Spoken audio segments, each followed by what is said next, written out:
নমস্কার বন্ধুরা, চলে এলাম আবার একটি নতুন ভিডিও নিয়ে। এই ভিডিওটা কিন্তু সরস্বতী পুজোর পরের ভিডিও নিয়ে। দেখো, অঞ্জলি দেওয়ার পরেই কিন্তু সোনামা কিছু খেয়ে নিয়েছিল, তো তারপরে তার মামাকে বলেছিল যে আমি ঘুরতে যাব। তাই ঘুরতে যাওয়ার পথেই দেখো তার মামা তার কত ফটো নিল রাস্তায় দাঁড় করিয়ে। তো তারপরেই কিন্তু দেখো পালপাড়া কলেজের ঠাকুর দেখাতে নিয়ে চলে এসছে। তো ওর মামা কিন্তু বলেছিল বিকেলে নিয়ে যাবে, সোনামার কান্না শুনেই কিন্তু নিয়ে এসেছিলো। তো যাই হোক, ওখানে দেখো প্যান্ডেল কিন্তু খুব সুন্দর হয়েছিল। ওখানেও সেলফি জোন ছিল। ওখানে কেমন দেখো ভিড়ভাট্টা ছিল, প্রত্যেক ছেলে মেয়ে কিন্তু ফটো তোলার জন্য খুবই ব্যস্ত ছিল। আমরা তেমন সুযোগও পাইনি, তাছাড়া রোদের জন্য সোনামার ফটোও তুলতে পারিনি। তারপরেই কিন্তু চলে এসেছি দেখো আমার সেই ছোটোবেলার গার্লস স্কুল।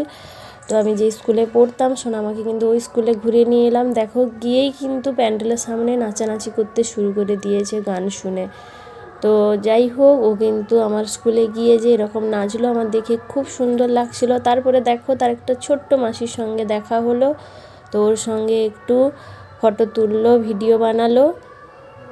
তারপরেই কিন্তু কুলপি দোকান দেখে বায়না, তাই ওকে কুলপি কিনে দিলাম। ওর মামা আর ও মিলে খেয়ে নিল। তো তারপরে ওর মামার কাছে আরও দোকানে ফুচকা চকলেট নিয়ে চলে এলো। আসার পথেই দেখো বিশাল একটা সাপ সামনে পড়েছিল। তো সোনামা দেখলো, দেখে খুব ভয় পাচ্ছিল। তো তারপরেই কিন্তু এসেই আমরা কিন্তু দেখো ভাত খেতে চলে এসেছি।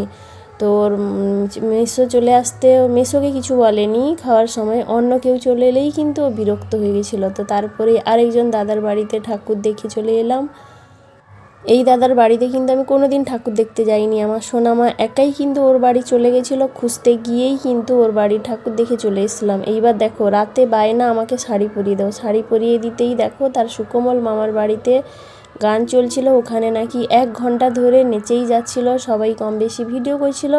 আমি তেমন ভিডিও করিনি, আমার ফোন মেমোরি ফুল ছিল বলে। তো এইটুকু ইনস্টাগ্রামে ভিডিও করেছিলাম, ওইটা তোমাদের সঙ্গে শেয়ার করলাম। সবাই কিন্তু খুব খুশি হয়েছে ওর নাচ দেখে। তো বন্ধুরা, সোনাময় নাচের সময় তার এই সুনন্দিতা মাসি ইনস্টাগ্রামে কিন্তু লাইভ করেছিল আর অনেক ভিডিও করে রেখেছে, আস্তে আস্তে করে শেয়ার করবে, তোমরা দেখতে পাবে তার মাসির প্রোফাইলে। তারপরেই কিন্তু দেখো আরতি চলছে, দেখতে থাকো। সোনামা কিন্তু বোমের ভয়ে দেখো চলে এসছে।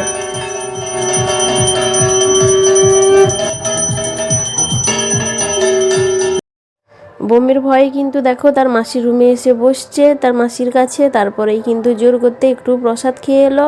আমি চলে এসেছিলাম বড়দার বাড়িতে আরতি দেখার জন্য।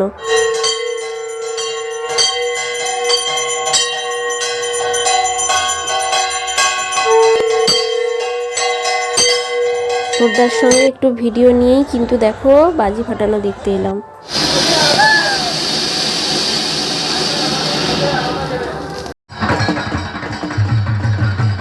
ওখান থেকেই কিন্তু মেয়ে আর আমি মিলে শীতলা মন্দিরে চলে এসেছিলাম। এসে দেখি ওখানে আরতি চলছে। বোম ফাটার ভয়ে কিন্তু সোনামা যায়নি, তার মামাকে দেখতে পেয়ে মোটরসাইকেলে বাড়ি চলে এলো। ভিডিওটা এখানে শেষ হয়ে